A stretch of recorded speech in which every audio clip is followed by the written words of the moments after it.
Hey everybody! Turns out the the sound, as most of you discovered, quit as I was getting in to discuss those two paragraphs for the story of an hour. So I'm trying to re-record this really quick. I'm going to maybe speed it up just a little bit. So let's look at these two paragraphs that I tried to discuss on the previous tape, and I'm going to shut my door here where I'm recording.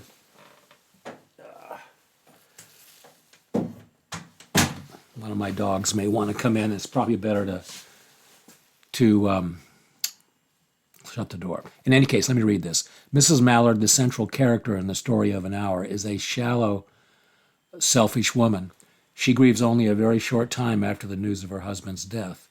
She doesn't seem to appreciate the loving qualities her husband has. Shortly after entering her room, Mrs. Mallard is possessed with a monstrous joy, line 38, at the prospect of having the future all to herself. The reader learns that Brentley never looked at her save with love, and that he has kind, tender hands. He's a good provider, too, having given Mrs. Mallard a fine house and a comfortable life.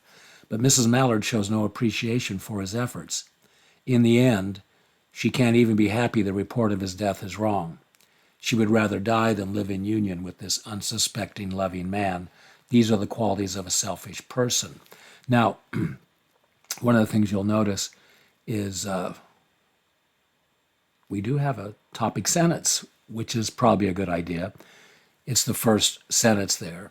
What does a topic sentence do? Well, it expresses the main idea, the point you're trying to make in the essay. Now, one of the things I often ask my students is, do we absolutely have to have a topic sentence? And they typically always say, oh, yes, yes, because that's what they were told in high school. As a matter of fact, you don't need an actual sentence if the idea, this main idea, is clear without the actual sentence. It's probably a good idea, however, for inexperienced writers to go ahead and have that topic sentence. Now, the idea, let's say you don't have a topic sentence, this idea, this main idea, is usually called the, quote, controlling idea, because it controls what's in the paragraph. And if you do have a topic sentence, that controlling idea is going to be expressed in that actual sentence. And we see that here. Our subject, Mrs. Mallard, that's the subject of the paragraph. And the attitude expressed toward the subject is that she's shallow and selfish. That's the controlling idea, that Mrs. Mallard is shallow and selfish, and everything in the paragraph has to relate to that. So it's a good idea to have a topic sentence, but you can actually, and many experienced writers do this, have paragraphs without actual topic sentences, as long as that controlling idea is clear to the reader. Okay, so we have a topic sentence. That's the first quality of a body paragraph that I want us to have. And I put a lot of weight on body paragraphs in your essay. Now, you may have noticed when I read this, it was kind of choppy. That's a vague term, but yeah, it didn't flow. That's another word we often use. It didn't flow smoothly, logically. Now, to save a little time, because I've already done this a couple times here, let me go ahead and do a quick scratch outline. Scratch outline is an informal outline just for you, not for the teacher. You don't need to get fancy with it. Don't necessarily use Roman numerals. Don't even have to use capital letters or any letters. If it's all totally up to you. You can abbreviate anything. Don't bother to write complete sentences. So let's just do a little scratch outline. And they can be really important and useful in helping you organize your paragraphs as you prepare to write your final draft. So typically what I'll do is I'll write in the margin like this of my rough draft. And so I'm going to put first TS/CI for controlling idea. And we know what that is. I'm going to put Mrs. Mallard. I'll just say MM because I'm abbreviating. Shallow, selfish. Okay, keep it brief. And we get this in the first sentence. So we do have a topic sentence. Let's go to the second sentence. She grieves only a very short time after the news of her husband's death. Does that support the topic sentence? Is it a direct support for the topic sentence? Yeah, I think it is. And typically we call them direct supports or primary support, depending on the composition book. In this case, I'm going to put a capital letter, just whatever's convenient for you, to indicate that we have a primary or direct support. And I'm just going to write, to abbreviate again, short grief. Okay, so I don't need to write the whole sentence. That's good enough. Let's go to the next sentence. She doesn't seem to appreciate the loving qualities her husband has. Now, that's kind of a different point than we got under A, short grief. It has nothing to do with time or grieving. It's just she doesn't seem to appreciate. So would that be a detail that we call an indirect or secondary support under A? Completely different. Probably not. We'll probably have another direct support. We'll call it capital B, Cap B. And what is it? Again, we're going to abbreviate. I'll put lacks appreciation, and I'll just abbreviate that. Lacks appreciation. Let's go to the next sentence. Shortly after entering her room, Mrs. Mallard is possessed with a monstrous joy. Now, there's a time element here, shortly after entering her room. Now, we have three choices. It could be a detail under B, an indirect or a secondary support. It could be a completely new direct support, a capital C, or maybe it goes under A. Because it has the word shortly, and that kind of fits with the whole idea of brief or short grief, I'm guessing that it goes under A. So I'm going to put, what am I going to put here? This is a monstrous joy quote, so I'll put monstrous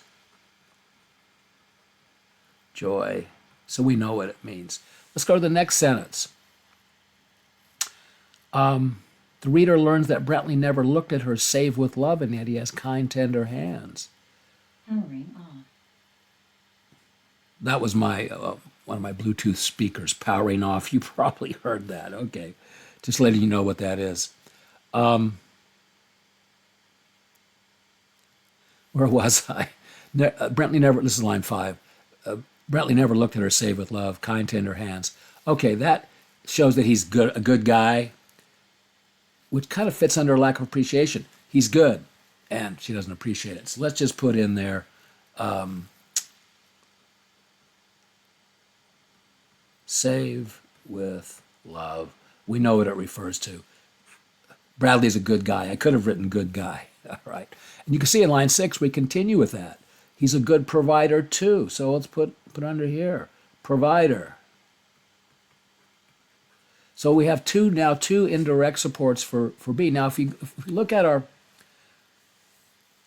our scratch outline, that kind of makes sense the way it's arranged, but the way it's actually in the story, if you look at the little I or 1 under A, it's out of place in the actual paragraph. And instead, there's that business in line 3 about lacking appreciation. So this is not a logical progression of thought.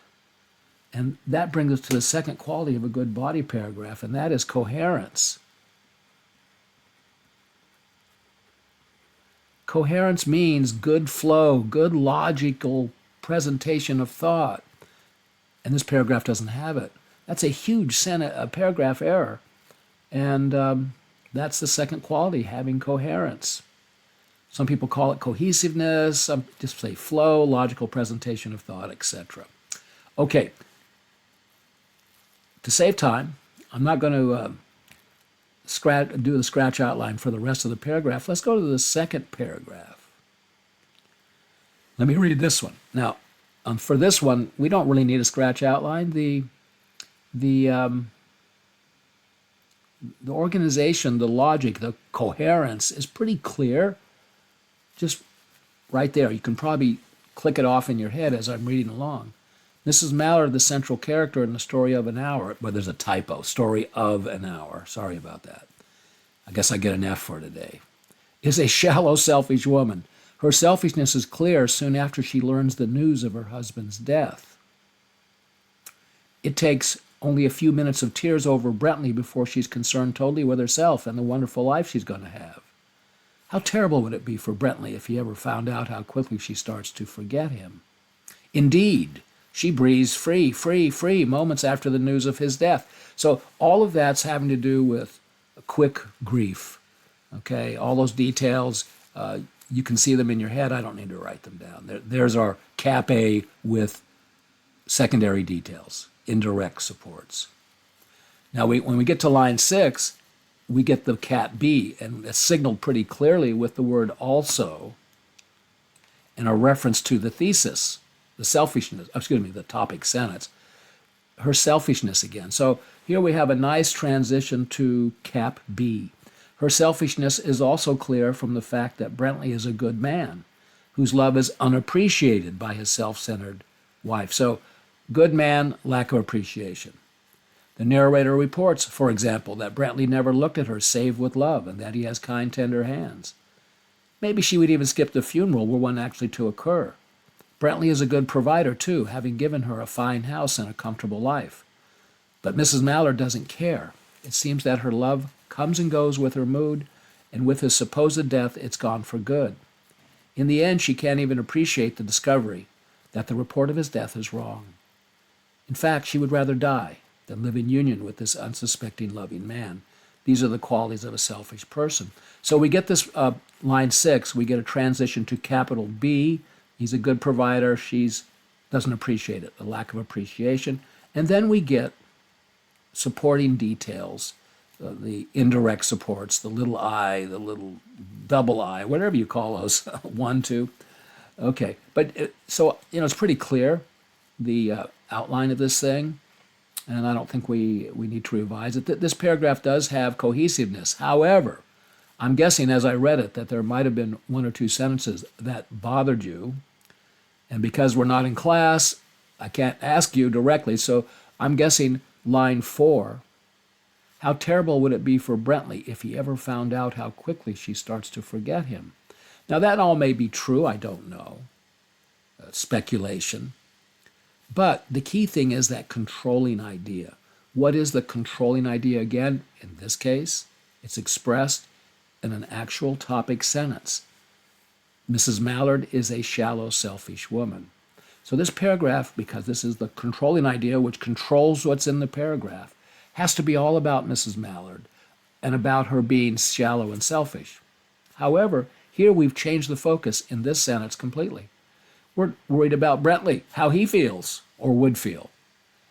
And that's a different paragraph. So this brings us to the third quality of a good body paragraph, and that's unity. This paragraph violates unity. What does unity mean? It means everything that's in the paragraph belongs in the paragraph. It's all good. It should all be there.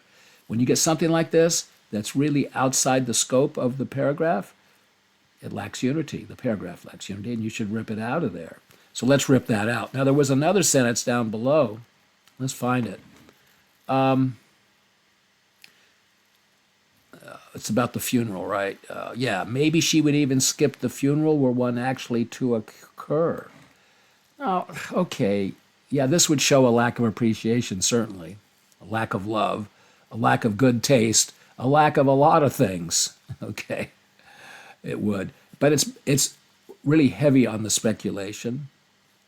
There's no basis to believe that. There's no indication, no other evidence. You notice in the other parts of the paragraph we had quotes and refer to specific things. Like line 11 is not a quote, but it refers to the fact where it says sometimes she had loved him and sometimes she hadn't, or she didn't. Remember that quote? So everything else is kind of based on specifics, but this is not. And this is just not reasonable. You know, everything you pretty much write in a paper is going to be an opinion one way or another. But you want to have informed opinion based on a reasonable interpretation of the evidence.